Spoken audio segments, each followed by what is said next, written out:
Everyone, hello, welcome to our Investing in DeSci panel.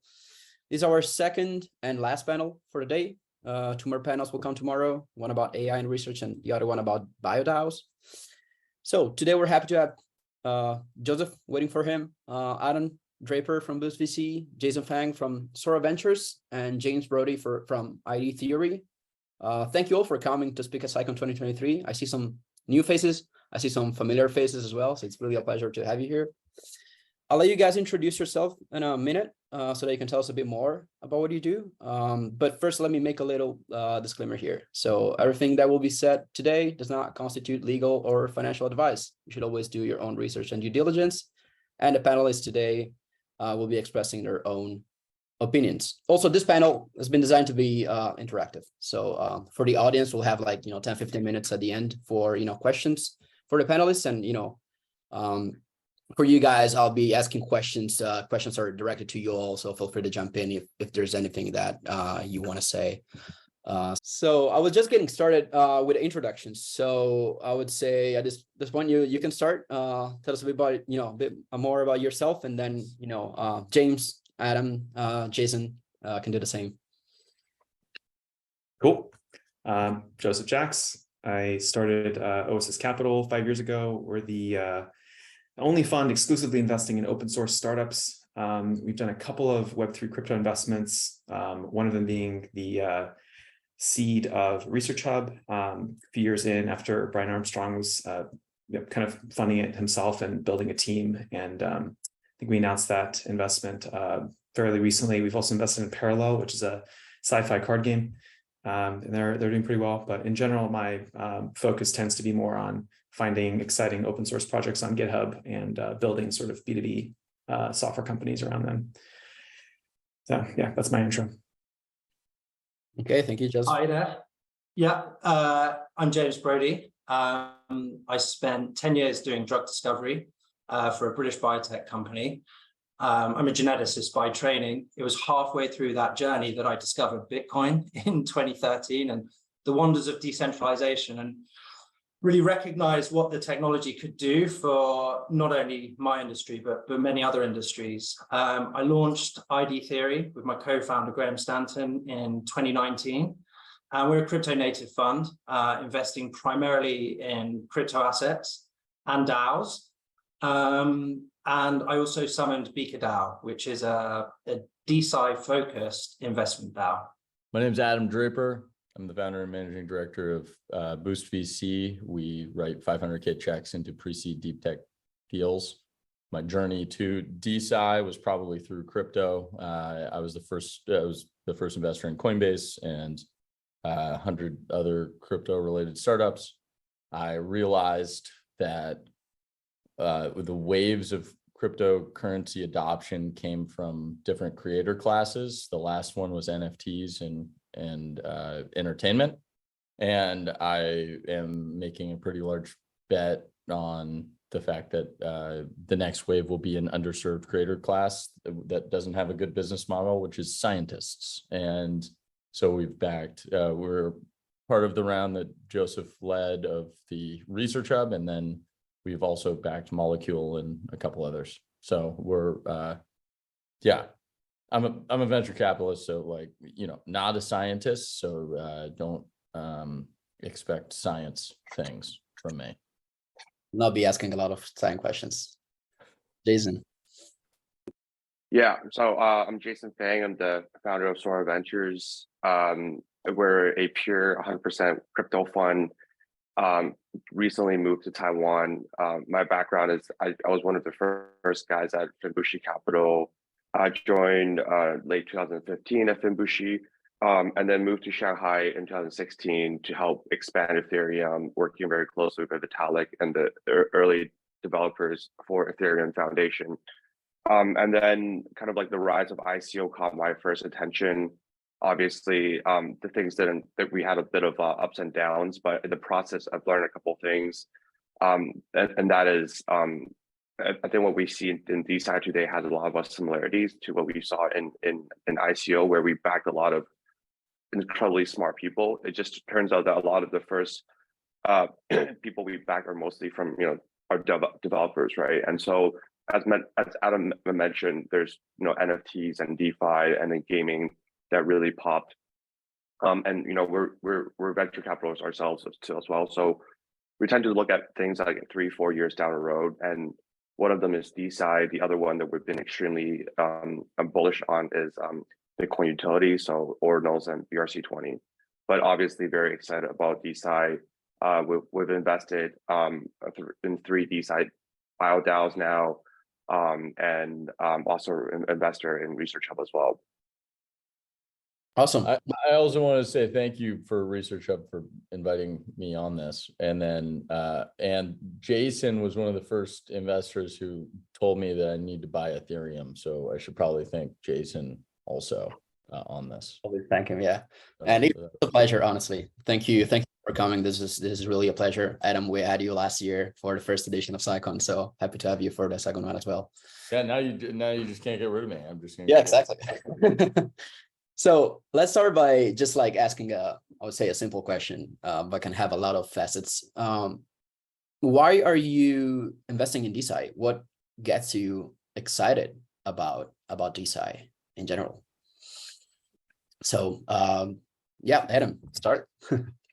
Yeah, the decentralization of science in a lot of ways is really like obvious to me, and is a lot of in another way it's really counterintuitive. It's like they're just if you think about academia, there's obviously just more people outside of academia, and thus just the number of people. There should be more scientists outside of academia, and that's the bet. Is like that if we give them the tools they need to be able to be non-incentive driven by academia scientists, we will have more breakthroughs, and accelerating the rate of breakthroughs, I believe, is important to the world.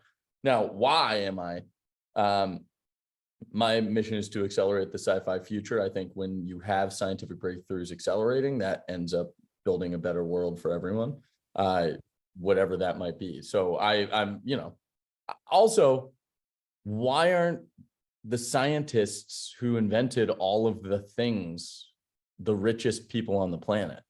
Like that's also fundamentally the thing. Like why Watson and Crick, all these scientists throughout time, no one figured out how to create value and not capture it. And fundamentally what DeSci is all about is figuring out how to capture your value while also creating the value. So that's my thing. But also just smart people, like lots of smart people. Like even just these 3 people on the screen right now, like super smart. So I just follow smart people. Yeah, I agree. I mean, talent density in DeSci is pretty high. I would say, probably, one of the highest that I've seen around. So any of you have any other opinion, like when any particular opinion, like why you're investing in the space apart from, everything that Adam said till now? Yeah, I'll add to what Adam said. Disruption of academia is one thing. I think the pharmaceutical industry is ripe for disruption too. We need to move away from a model where shareholders are making decisions and into a model where those decisions are made by stakeholders. Decentralization is like the perfect kind of mechanism for collaboration, and specifically really BioDAOs, where you can group together all of these stakeholders, align incentives, and really push forward the development of medicines. Within these DAOs, they're not only good for capital formation, but also contribution. And so you can start awarding people equity in the form of tokens of these DAOs for, inputs and contributions beyond just that capital. So like, for example, you could have a registry of patients, a database, and by, them participating in clinical trials, they can earn equity too. So it really flattens the landscape for people to, kind of benefit. And it's not just academics, but everybody, right? Patients, advocacy groups, manufacturers and suppliers of medicines. All of these people can come together and they can take equity stakes in these entities. Yeah, I mean, I agree 100%. I mean, me, myself, developing biomedical devices. So I completely feel you. Like I would love to, include what, could potentially be the patients like use my devices and be rewarded for actually participating in the trials, which also is kind of hard to do. Like recruiting all the patients is hard to do. So like if you can financially reward them to do so, it's kind of like a win-win situation for both. So 100%, I feel like, that's another pretty important area within DeSci and I'm quite excited about. Jason, you were saying something. Yeah, so actually before kind of DeSci became a term, Web3 funds were already investing in enterprise companies in blockchain that had to do with, science, basically in general science. And a couple of examples, and actually, the early days of Bitcoin, of Bitcoin, after Bitcoin was Bitcoin equity, which is mostly popular in 2018, 2013, 2014, 2015. And in 2015, 2016, it was mostly blockchain enterprise. And most of the blockchain enterprise back then was actually these companies. There was biotech, there was IoT, there was a bunch of stuff, but most of them revolved around general science, with maybe 10% or 15% blockchain utility, and the remaining is more like kind of the regular Web 2. The problem with a lot of these companies is I think the industry back then was way too early, right? The timing was wrong. And the audience around, using Web3 basically at the time was really, that didn't fit into place, right? And so with the rise of like gaming and entertainment of that being taken in place, I think that sets for like an entry point for the next, vertical that gets into Web3. And like as Adam mentioned, I do think that science will be obviously a no-brainer because one, we have been investing in this sector as early as 2015, 2016. And now with the infrastructure, audience, learning, there's a lot more in place. I do people will be much more open to adopting Web3 technology and a lot of the research they do. And not just research too, and just like beyond that category of bio DAOs that we see today. And you look at this like gaming industry versus the science industry, and you just look at all the PE ratio and everything from traditional Web 2 models, you'll notice like obviously pharmaceutical companies and science companies in general are much larger as a category than gaming companies. And so for that reason, I'm willing to bet into DeSci, and I think that's going to be things for at least like the next 5 to 8 years. Yeah, I mean, some of these companies have already made their bet. Thinking about Pfizer, that also, invested in BeakerDAO. So it seems like some people started getting, within the stakeholders at least, are getting also this feeling that it's kind of like a match made in heaven, and it's just like needs to there be the time for this to happen. So I feel like it's more about how long it will take until we get all of these stakeholders, including the scientists, which are probably the hardest category to actually get this and get on with the tools that we have already there for them. I hadn't thought about it, Jason, that way. It's smart to think about it as pharma is bigger than gaming. That's just like logically, you're just like, hey, if we're going to disrupt something, do we need is Web3 gaming going to be as big as Web3 pharma? Probably not, right? Like so just making those bets as an investor is sort of fascinating. I hadn't thought about it that way. So it's really smart. But I'm happy to offer some thoughts on why I invested in ResearchHub. I agree with everything Adam and Jason and James were saying generally. I would just point back to, so it's pretty awesome that Brian Armstrong's the founder of ResearchHub and someone who's just created immeasurable opportunities and value for the world through Coinbase and democratizing access to crypto in general. But I just pasted the blog post that Brian wrote in February 2019, which was almost 5 years ago, five years coming up next February, on the impetus for the ideas that led to ResearchHub and his partnership with Patrick and kind of building out this system. And that's really what caught my interest and made me most excited about it. And I kind of sent Patrick a message a year and a half ago and change and sort of expressed support and interest in what they were doing, and I had no assumption or expectation that we'd ever end up investing. I just assumed that Brian would be funding this company forever because Brian's pretty wealthy and he's passionate about this. But yeah, we ultimately ended up being fortunate to fund the company. But I think this blog post really describes the original motivations and the thesis really well, and kind of like says current scientific process is really broken on a lot of levels. There's a lack of prioritization. Reproducibility is a huge problem. We talked about the market incentives, like the sort of fundamental capitalism aspects are not built into the kind of the process of creating discoveries and inventions. And then obviously this, creates really weird perverse incentives around the citation-based system and sort of like, peer review, slowing down a lot of the potential progress that people can make. So it's not like ResearchHub is a fundamentally brand new, completely from scratch contribution, but it's something like that never really existed. And I think with all of the AI papers we've seen coming out, we've seen like archive be like super popular and under the spotlight around like where are all these artifacts and research papers actually getting published. But the problem with archive is kind of like if you looked at what GitHub was without the sort of social network aspect or without a way of allowing people to collaborate and communicate with each other and kind of create metadata around the research artifacts. It's like if we had GitHub, but just with a sort of Git workflow and very basic file versioning, and that's it. Like if you didn't have any of the social features, obviously GitHub doesn't have incentivization features or sort of monetization features built in. But that's the thing I think that makes me really excited about ResearchHub is kind of like, I think one of you was saying, like expanding the size of the market for people who can contribute to the scientific process and creating a venue for that, creating a place. That's actually super exciting.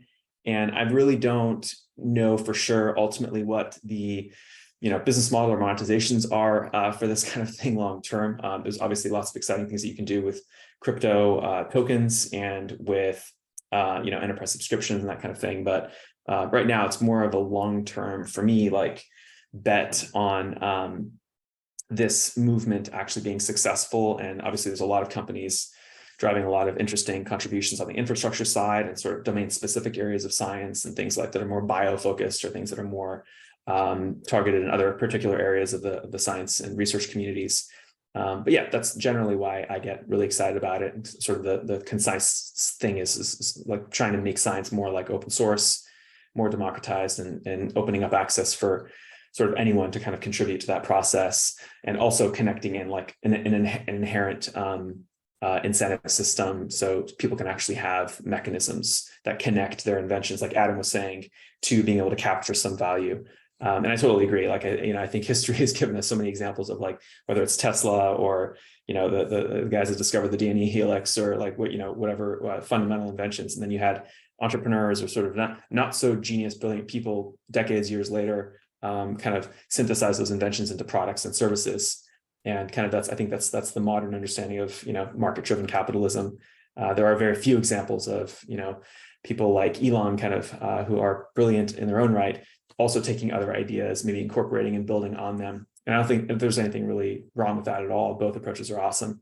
But what I do in my fund really aligns with the ethos and the vision for ResearchHub, which is trying to actually connect the people who themselves made the scientific inventions, also participate in the value capture process and give them tools that make that possible in ways that weren't before. Yeah, I mean, we have that blog post. We have it on our website. We call it the origin story because that's exactly how ResearchHub came to life. So I also love that blog post.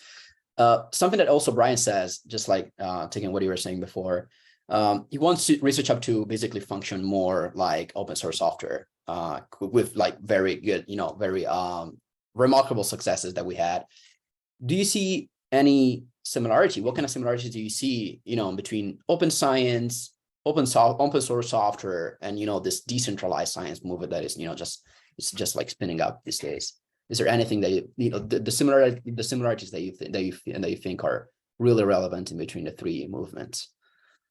I think there can be. So I'll just offer some thoughts. Like open source software is sort of slightly different in the sense that the artifact for producing progress is sort of a common denominator across all the different ways in which open source gets produced, which is that you're talking about a source code file, a computer program that encodes some programming language in a file, whether it's a .cpp file if you're writing C++, or if it's a jar file if you're writing Java, what have you, right? So like the code is the common denominator. I think in the scientific world we don't have that common denominator, but you could potentially have like some similarities in terms of the way anyone could potentially contribute, and any sort of individual on Earth could sort of come up with an idea and make a contribution.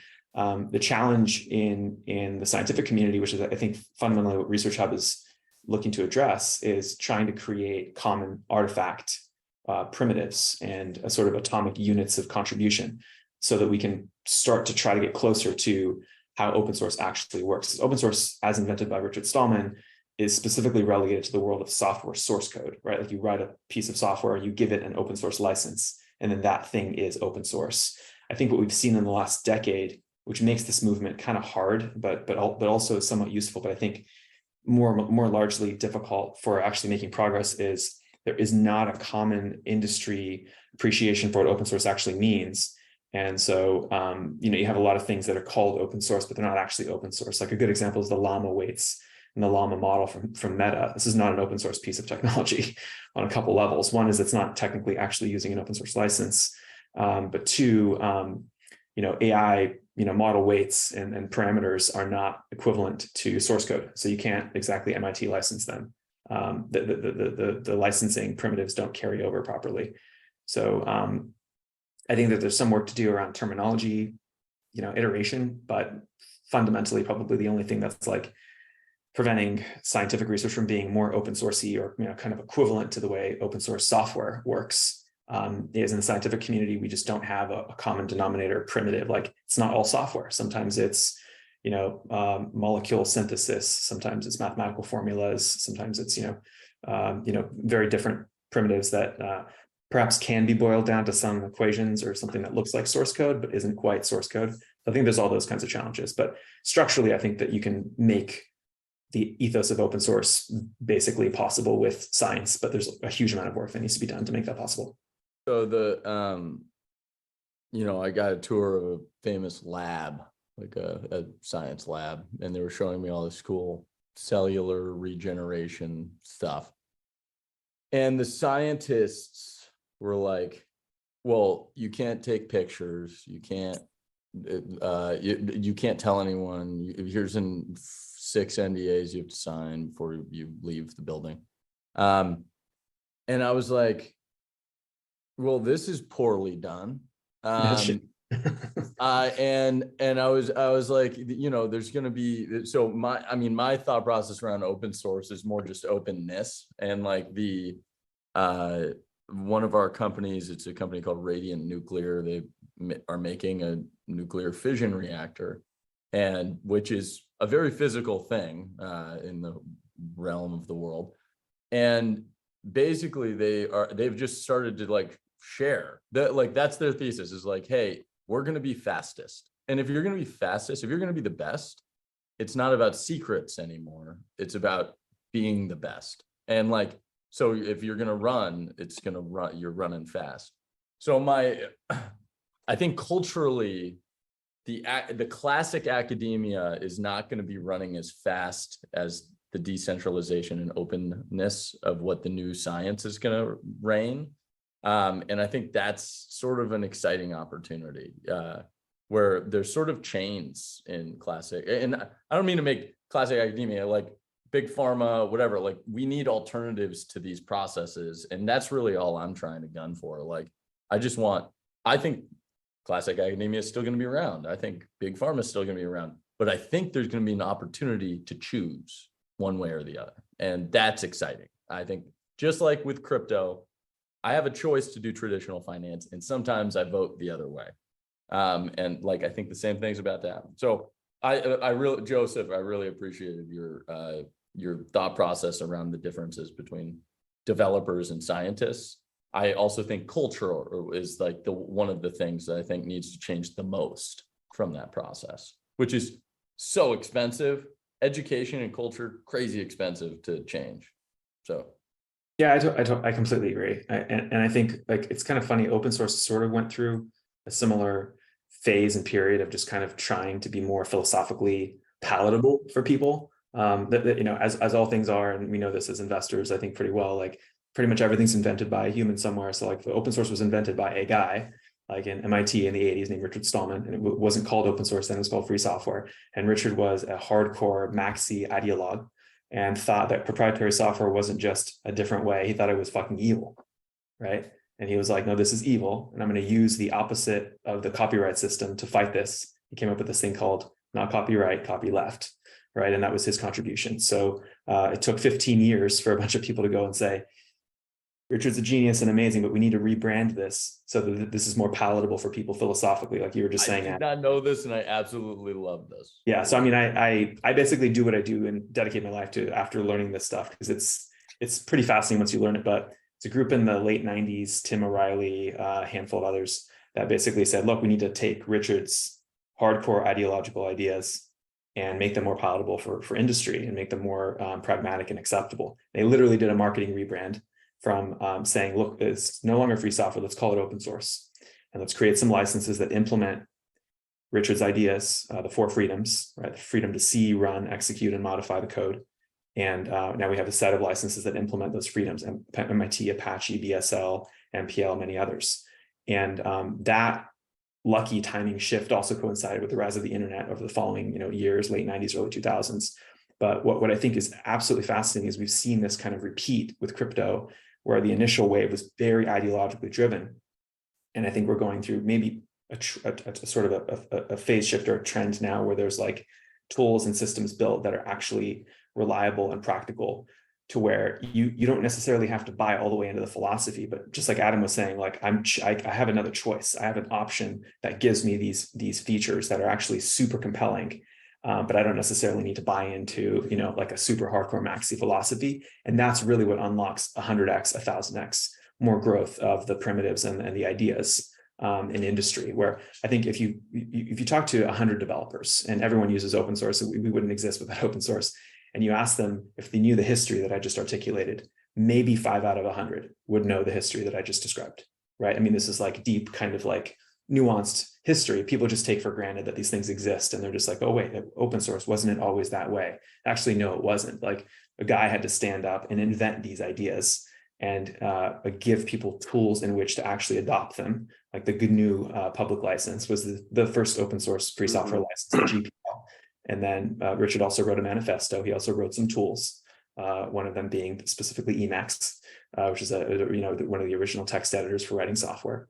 And obviously created this foundation, the Free Software Foundation, which was this organization that promoted the ideas. But it is really interesting to see all other industries kind of wake up to these ideas. The scientific community, like you were just saying, Adam, is probably the most high friction resistant to openness for so many reasons. And it's probably one of the areas of humanity that's like holding back progress for that reason. It's because people are so protective of their ideas and their inventions, and we should actually be doing the exact opposite to make the most progress. I kind of feel like it's like for science, it's like the opposite of crypto. Like in crypto, we started with the ideology. So it all started with the, people thinking about ideas, believing in the ideas. And then we kind of like are now building the tools to make those ideas like into reality. With science, it's kind of like the opposite for this, like that kind of like my feeling. We have the tools to change things, but it's more like the mentality of so many people within academia and the scientific world is stuck in the past. That is like, you kind of have to convince them and like, take them hand by hand and bring them into this new space. So I feel like that's why the friction is so high. It's kind of like a hand-to-hand combat. You cannot really like go to the university and be like, hey, put up a manifesto about DeSci and like, this is the new reality. People will think you're crazy, but like, little by little we can get in there. So kind of like related to this, we talked about the of DeSci. There's many in many fields of DeSci, subfields of DeSci, call them as you want. What do you think are, apart from this friction, the risks associated with this domain when you compare it with like other domains? I know, you're investing in other projects, other areas, other domains. So what makes DeSci different from other fields, like some specific risks that are, tied to DeSci? There's regulatory hurdles here, right? This isn't just about medicine development, but that's the angle I come out from just because of my previous kind of experience and career.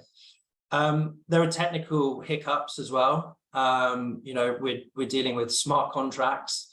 These can be exploited. UX barriers, people are using crypto assets and transacting in crypto assets. We still haven't, as an industry, within blockchain, like figured out all of those things. And I think, you know, with all of the incumbents, they're going to be very resistant to change. They're going to be reluctant to embracing these new models. And I think we'll talk about some of the new models in a bit. So really just kind of adoptional challenges around UX and pushback.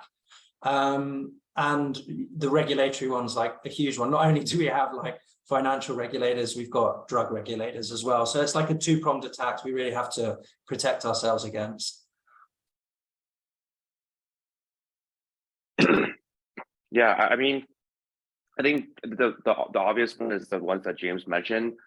For us, I think our risk is time. And what I mean by that is there's so many things that we can invest as crypto investors, and generally for crypto investments, the turnover rate is relatively short compared to traditional venture. And so obviously we're spending a lot of time in building and investing in DeSci, which is an entirely new category. The question is, okay, it's going to be impactful, but is it going to be 20 years from now, or is it going to be 10 years from now, or is it going to be 5 years from now? And I think that what we need to do as even, you know, when we invest in this sector is identify what is some of the weakness around the sector and kind of like look at what are some things that worked in the past. And I think right now it's, you know, a very obvious challenge is that there's a lot of people in this industry who obviously feel that DeSci will be big, but there's not enough Web3 people who has a strong skill set around BD that will be able to kind of like go from a researcher perspective into the business development perspective.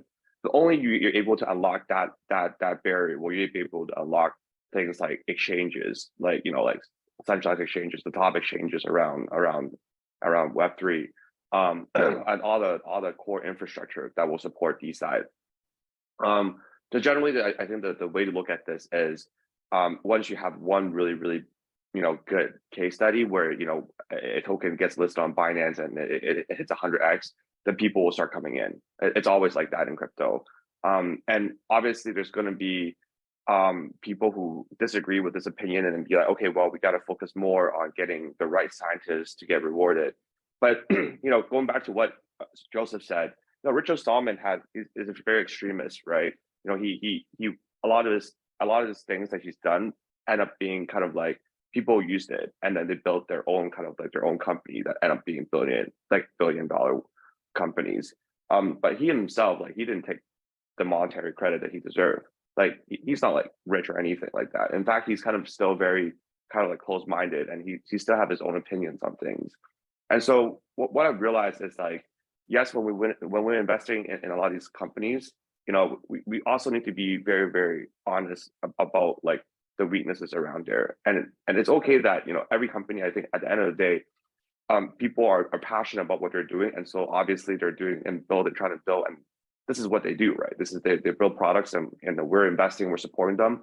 But at the same time, like, as investors, we actually need to be a lot more hands-on, because the DeSci narrative is so early, and then we just like invest and then not do anything. The time might be like, you know, 10 years from now, or maybe like 20 years from now. And it'd be like investment is like over time, like even if you make like you know 10x, but it's like 20 years, then it's pretty much a failed investment, you know, because the opportunity cost is so high. And so from our perspective is we're going to try to get that maybe to like less than 5 years. I think if we can see DeSci pop in less than 5 years, I think we've basically done pretty well for ourselves. But like everyone is saying, right? I think a lot of people, like, there's still a lot of challenges involved. Was regulatory challenge, where's the BD challenge. I think the thing is, you know, we're based in Asia, and so we actually know all the exchanges. Much of the exchanges today are still speculation is still happening in Asia. That is still a very big market, and so we're also playing our role. So, for example, like we're doing a conference end of this year in Taiwan, and it will be the first DeSci centric conference where we're promoting about DeSci, and we're translating a lot of that stuff in Chinese. And we're obviously inviting a lot of people from the DeSci community into Taiwan to speak. And Taiwan's actually a very, very solid, safe place. It's the closest place to China without being China. So it's like, if you're in Hong Kong, then you could potentially even get in issues in terms of what you can say and what you cannot say. And Taiwan is like, you can say whatever you want about Web3, and you'll be perfectly like safe. And so we also want to be able to kind of introduce, you know, opportunities for speakers to kind of like this. I don't want to eventually move to Asia. It's not always just Singapore. There's places like Taiwan as well. Awesome. Yeah, that's a great perspective. And something just kind of like going back to what you were saying about BD in DeSci, you know, transitioning from like a, you know, scientist position to like a more like a BD. I feel like the Venn diagram, when you take like scientists and people that know about crypto, is like very like the intersection is like almost like invisible. And so that's why when I think about what we're doing at ResearchHub, it's kind of like a double challenge. We're trying to get someone out of the ivory tower and try something new. And at the same time, we're also trying to onboard them on crypto. It's kind of like two mountains. When we're done with one, there's another one next to that other to get to the top. So yeah, definitely the challenges are there. Something that I kind of like hear a lot about DeSci is like, you know, DeSci should be like a public good. How do you, or at least like, you know, partially one of the core tenets of, you know, DeSci as being like a public good. How do you balance being a public good and, you know, profit for investors in DeSci? Because it could be like a provocative question, but one that I really want to hear your perspective on. I think capitalism is a public good, and everyone should be involved in capitalism. And there is a good video that Elon did as an interview with Chris Anderson at TED, I think earlier this year, maybe last year, where he breaks down the etymology of the word philanthropy, which is a love for life or a love for humanity, philanthropy. And you know, he described Tesla as philanthropy and SpaceX as philanthropy and Neuralink as philanthropy. And I think the most fundamentally transformative and important companies are all philanthropy, and they can create huge profits and create many billionaires and return a lot of capital back to society and investors. And they should be celebrated and respected at the same level of basically traditional philanthropic efforts. You know, the people who always want things to be a public good or like a philanthropy type situation are the ones who have bad business models in their industry. So artists didn't have a good business model until NFTs. Scientists will argue that it should be for public good because they haven't had the chance to become wealthy and create more impact because of the industry that they're in. So I think once we have, I call it the Beeple moment. So in crypto, there was a Beeple moment with NFTs where people don't give them enough credit, honestly. Like that, when that NFT sold for $69 million, like my phone was ringing off the hook with artists who I didn't know, who were just calling saying, I'm a better artist than people, and saying, how do I do this and make money? And so suddenly there was this new business model. So my thesis, like my thesis is like, the people who say that, they've just been conditioned to believe that you need to do things for the public good because the industry has been, the capturers of value have not been historically whoever they are. So right now, if we're talking about scientists, they have not historically been able to capture the value that big pharma or healthcare or academia, like Stanford or the universities have been able to capture. And I think that it's time that they can. That's sort of my thesis. Yeah, we're breaking down the silos here. We're kind of overcoming all those like geographical, institutional barriers that exist at the moment. Ultimately, the public is best served by accelerating innovation. And these open, transparent models, you know, they disintermediate rent seekers and bad actors and incompetents. And so, you know, if you kind of take a step back, it is actually a public good for that reason. And, you know, putting on my kind of investor hat, adoption is going to equal value. And so like our returns are going to be increased through just kind of, you know, broad public benefit generally across the spectrum. You're talking about NFTs. I think one of the best innovations of this space at the moment by the folks over at Molecule are IP NFTs. You know, these are balancing open knowledge with fair compensation to the innovators, right? You know, the guys who found the double helix or whatever. These guys are now getting rewarded for their intellect. And we're just creating a much fairer system, and a system that's a meritocracy. You know, you don't need a PhD to come and work in these DAOs. You can contribute with whatever qualifications you've got, just with the hard grit and determination. And so just generally, I think these, because of blockchain technology, these things are so well suited for public goods. We've also got, you know, hypercerts, it's kind of retrospective funding. So we're able to use these technological innovations to really progress research in a way that's not done before, because of those silos that existed before, because there wasn't cross-contamination between research groups, because you couldn't find the right people to do the right things traditionally. Yeah, I mean, I feel like for me, I personally went through this a lot more because I stayed in Shanghai during COVID, where I actually went through like 3-4 months of like real lockdown, and you can't actually even leave your own unit, which is pretty crazy. And so like at that time, obviously, you know, people, what I've learned is that even though there were solutions around, you know, even though there was a lot of solutions around potentially what's, you know, what could, you know, battle against COVID and all the other viruses that was going on that was evolving over time. I think like fundamentally one of the things is that you need to have a community that backs what you're doing. Like I think the good example is that you can be really, really smart, or you can have like, you can argue that you have that better, you're a better artist than a lot of the people who launch NFT, which a lot of times it is true, because a lot of the real artists don't want to be associated with NFT artists because they don't think they're real artists. And so, but then you realize that it's the NFT artist that makes the most money, right? And so at the end of the day, it's not about like who has a better product or who's better or worse. It's about there needs to be an element of BD play in there. Whereas like there's someone who's curating your art better than other people. Maybe there's a community behind it, right? And so for us, it's like if there's a community around what you're building today, not just from a funding perspective, which we're seeing in a lot of BioDAOs today, beyond that, which is like, you know, getting the right minds to come, like the resources to come and help you.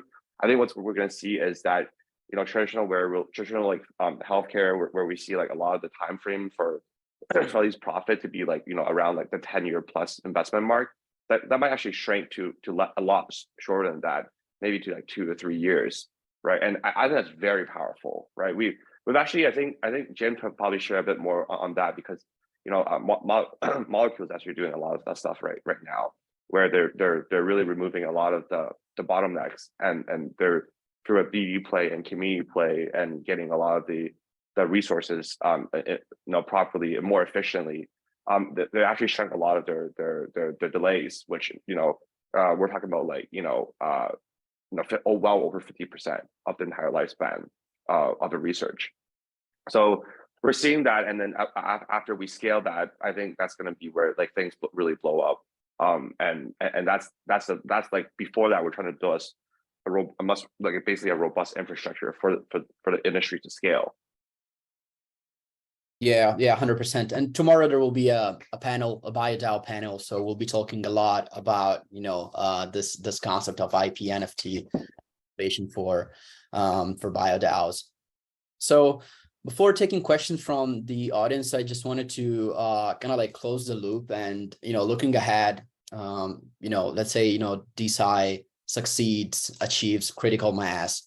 First of all, what do you think could be like a catalyst, like a moment, like a people moment, as Adam said, for DeSci, where people actually realize this and something happens, something breaks, and DeSci takes off? And if that happens, how do you think the future looks like? Paint me, you know, like a future where DeSci has succeeded, and tell me why I succeeded. You know, what happened? Okay, I'll take that one.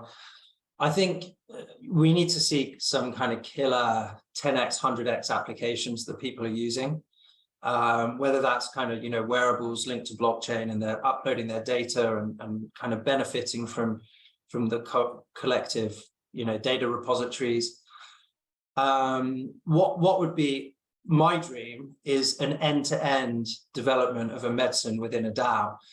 The industry has kind of reached a state where even big pharma companies barely do any of the stuff themselves, and all of these contract research organizations and contract manufacturing organizations have popped up to service the needs of these pharma companies. They don't do any of the research in-house now. They just, like, you know, come in and buy out kind of biotech. So the infrastructure is actually there already for BioDAOs to leverage, and I do believe we still have a lot of problems around governance and around coordination and things. But I do believe there's a future in the kind of medium term where we are going to see the progression of some asset through a BioDAO into human clinical trials. That's the most important thing, actually getting human data within one of these DAOs, and maybe it will be out licensed to a pharma company, but maybe not. And we've seen some interesting stuff in HairDAO at the moment, and you're going to be speaking to Andy and Andy tomorrow. These guys are great. They're absolutely killing it. So yeah, I think if a DAO can be responsible for the development, maybe not the commercialization, but certainly the development of a new medical asset, then that's just going to be awesome. Totally agree with James. I would add one story that emphasizes the example that James was pointing to around end-to-end drug development by pointing to a case study that I actually learned about by reading about bootstrapped companies and what are the biggest bootstrapped companies in the world. So there's a company in India called the Serum Institute of India, SII. They're a biotech, biopharma company. They're the largest manufacturer of vaccines in the world, and specifically basically deliver all the vaccines to Indians. So for all kinds of vaccines, tuberculosis, swine flu, and COVID and everything, billions of vaccines per year, multi-billion revenue company with a 50% net profit margin. So extremely profitable. And I was reading the origin story of this company on the blog called The Long Game of Zoho, which is a Salesforce competitor, fully bootstrapped, owned by the founder. And I'll paste this blog in the chat for everyone to read, which is really fascinating. How did Serum Institute of India get their initial funding? By selling horses. So the Poonawalla family literally was like, gosh, we should build a vaccine company. I don't know what gave them that idea. Hired some doctors, raised some capital by selling some horses, because there were equestrian people, or they had a bunch of horses or whatever on their farm. And fast forward, 30, 40 years, they're the largest vaccine producer in India. So I think the origin story of a lot of even the biggest pharma companies that we know of was even more obscure and less kind of gate kept and credentialed than a lot of people imagine. Is literally some founder entrepreneur standing up with zero pharma expertise and going and saying, look, we need this as a solution. Let's hire the experts and make this happen. And that's kind of how capitalism works. And I think we all know as investors, that's kind of the easy part. The hard part is making the technical invention and making the breakthrough happen, and getting those people as part of the capitalist process with easier tools and mechanisms, I think is kind of what DeSci is fundamentally all about. And that's what gets me excited about it. But I just thought pointing to this Serum Institute of India example is interesting, because it's one of these huge companies that not many people know about the origin story behind. Still owned by the Poonawalla family as well as of today. That's amazing. Thanks for sharing. In the chat for everyone to get, so also the audience will be able to read the blog post. I think that it works when my daughter, who's 6 or 8, has an idea and can present that idea to a community of people, and she would be able to be rewarded based off of her addition to the system with an incentive. And then if it becomes a really big deal, it continues to be a reward. And so it's if it's an enduring concept, if they cure cancer and big pharma buys the concept and ends up doing it, or discovers a new planet and that ends up unlocking new territory. I think it's when it's in our home, that's basically when we win. It's just if it's in our home and we're hey, this is the logical thing. You have an idea, go over to ResearchHub, or go over to, do something simple. And I think it's exciting. I think that's an exciting world. But what you're asking is when's that moment when we get mass awareness? And the mass awareness piece is that people moment, which is, I think that one of these things, whether it's from HairDAO or BeakerDAO or whatever, one of the DAOs is going to build up a concept that gets bought by big pharma, or gets to critical mass, and that IP NFT all of a sudden is worth real money. And that's going to be insane. That is my bet. Yeah, I think from my side is something that's a little bit more practical, which is historically, I think if you see speculation coming in, whether it's from investors or from retailers, then it usually means you hit some really, really big. I mean, if you look at the early days on NFTs when we were investing in like early 2018, OpenSea just started, and there weren't a lot of volume there. In fact, there were a lot more volume on security exchanges than NFT exchanges at that time. Because after ICO, there was like this thing called STO, Secure Token Offering, and then they were trading a lot more than basically NFTs. And so at one point, like people even thought like NFT was going to be a fad, right? At that time, it was called 721. ERC 721. It's like, so I do think that what really obviously got people super excited about NFT is like they realized that retailers came in and realized they could 100x this thing in like 2 months, right? And then once the story is out, especially with these kids at university kids who are selling their own art for like 200K, $500,000, and some of the crazy stories are out. That's when the people start to realize it's like wait, this is like a real thing.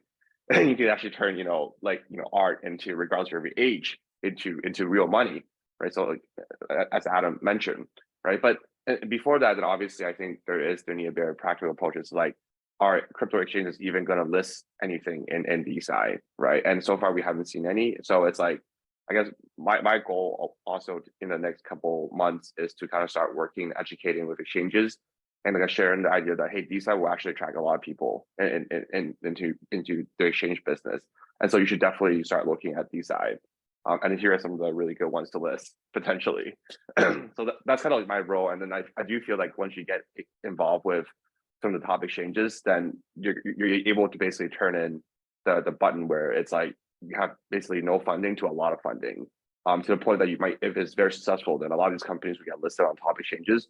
They never need to go through funding from VCs or PE funds anymore, right? And we have so much money to spend, they can use that to do the goals they want to do, right? Whether that's like funding additional researchers, whether doing DAOs, or running funds or whatever. But it solves one of the key issues I think a lot of people are facing right now, which is like the funding, who's paying for the money, who's willing to give in the money, right?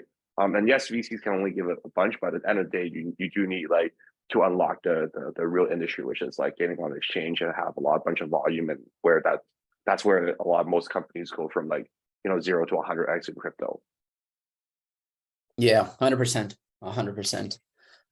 Let me take a few questions from the audience, because we have 5 minutes left. So let's start with this one. So what do you think could be the role of, if any, traditional media like film, TV, video games in helping DeSci? Do you think they could play any role in helping with this movement to reach critical mass? No is also an answer. I guess like we invest in a couple of media companies ourselves. So we're investors like Bitcoin Magazine, we invest in Crypto Slave. So I mean, obviously, like I think education is really important. So if you're especially regional education too, right? Because not everyone read English, and so if you're doing a lot of that yourself, then obviously you're building impact for DeSci. But I think in terms of like films and all this stuff, I think that's a bit early.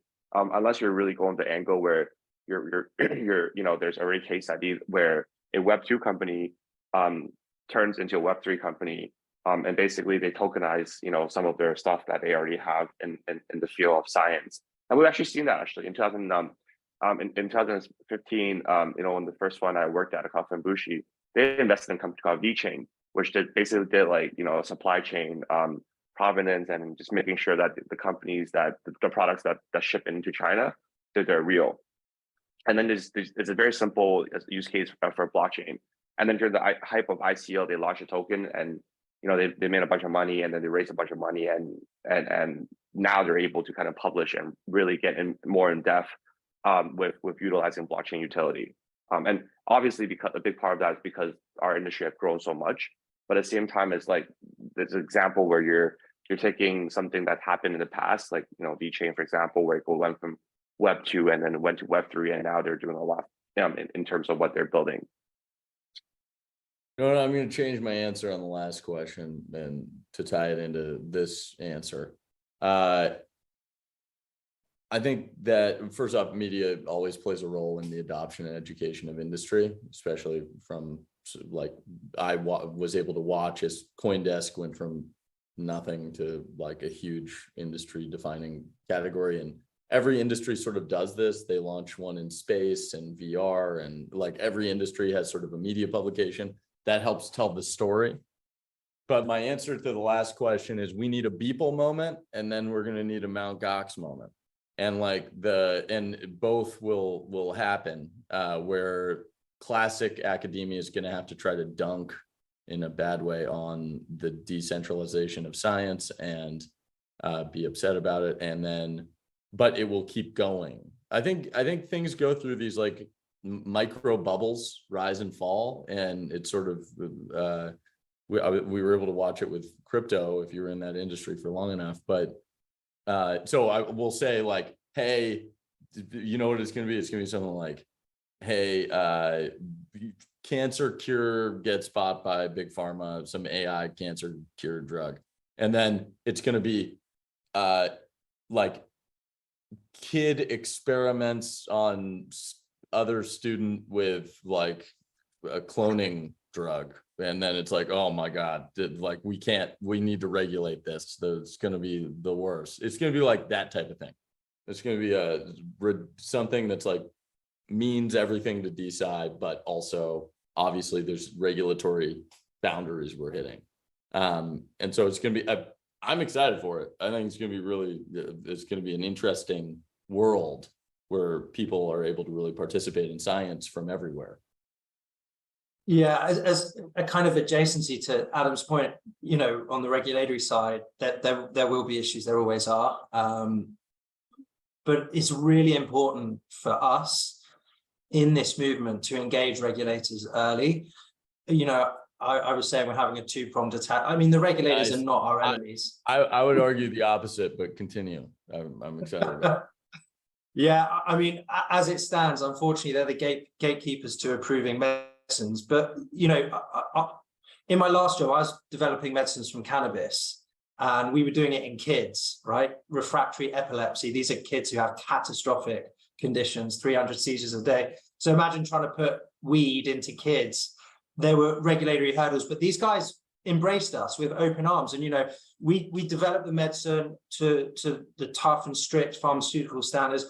I think with these BioDAOs, we're going to be, you know, I've answered a question about BeakerDAO.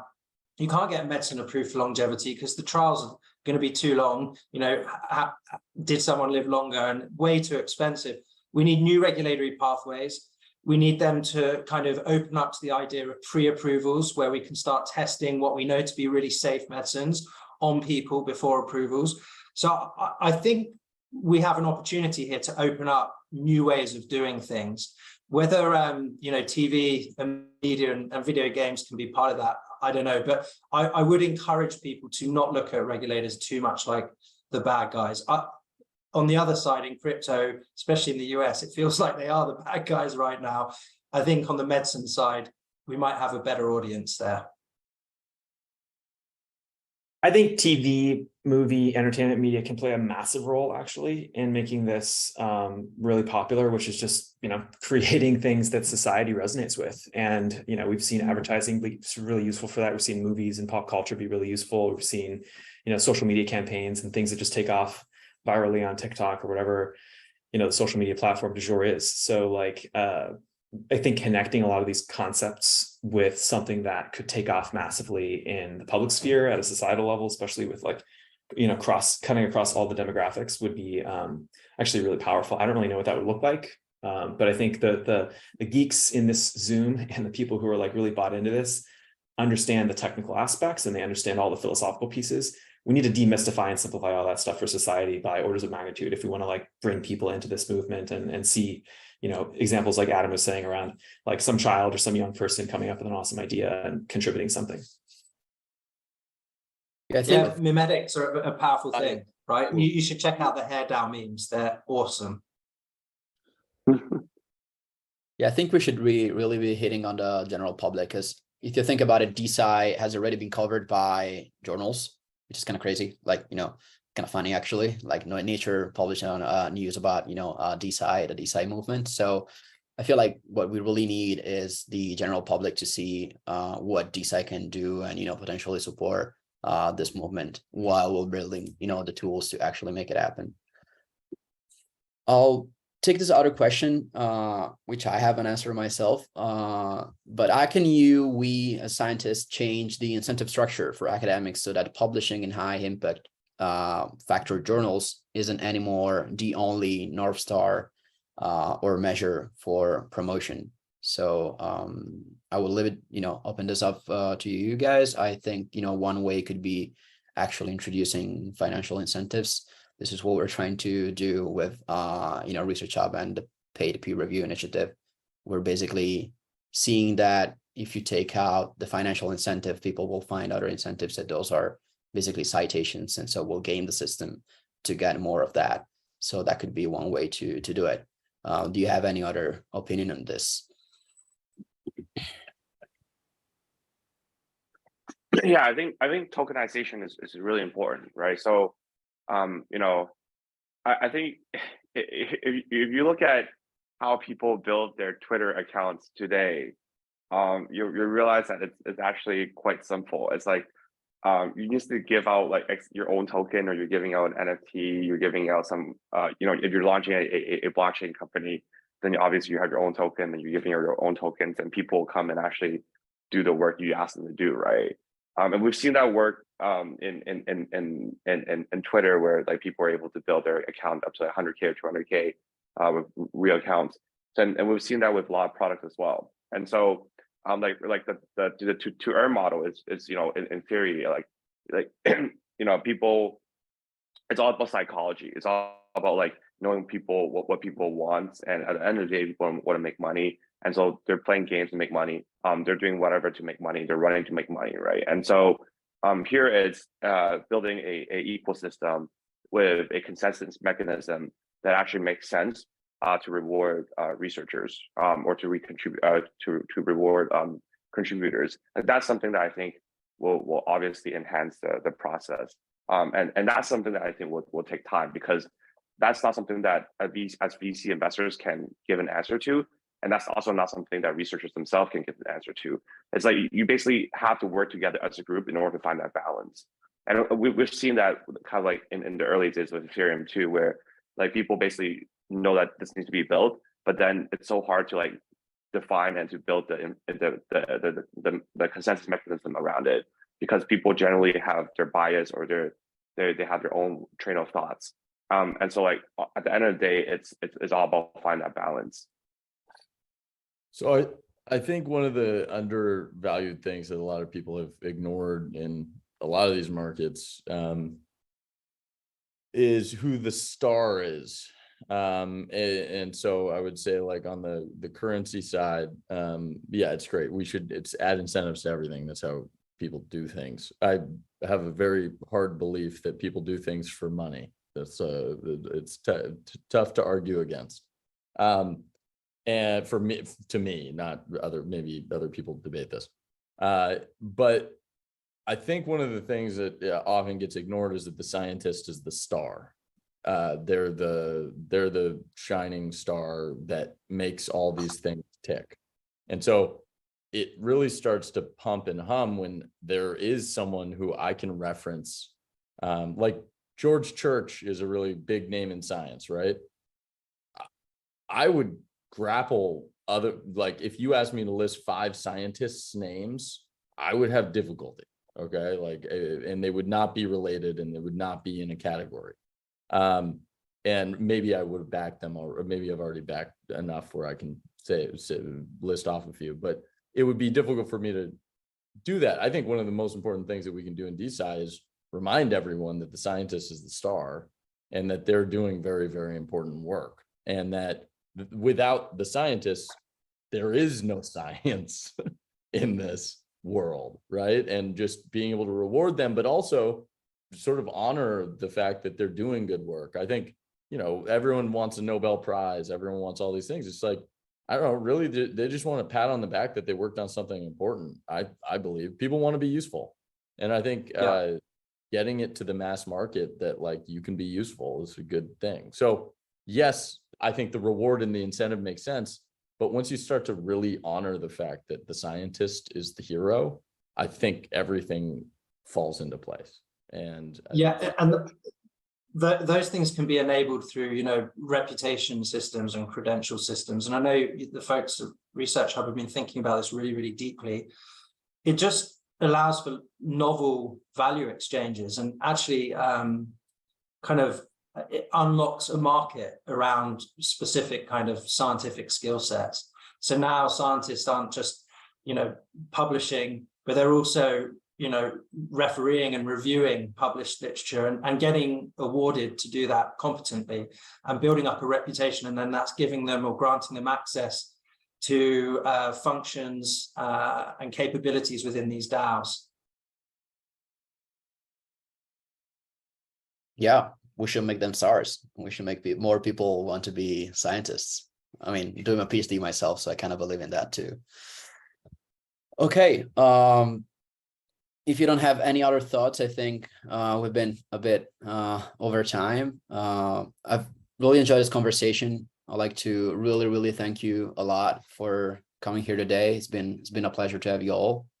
And yeah, we're doing our part, I think, at ResearchHub and trying to push this this field forward. You're also doing your part. So hopefully we see that people moment coming sooner rather than later. Thank you all. Thank you. Thank you very much. Thanks for having us. Thanks for having me. You guys are awesome.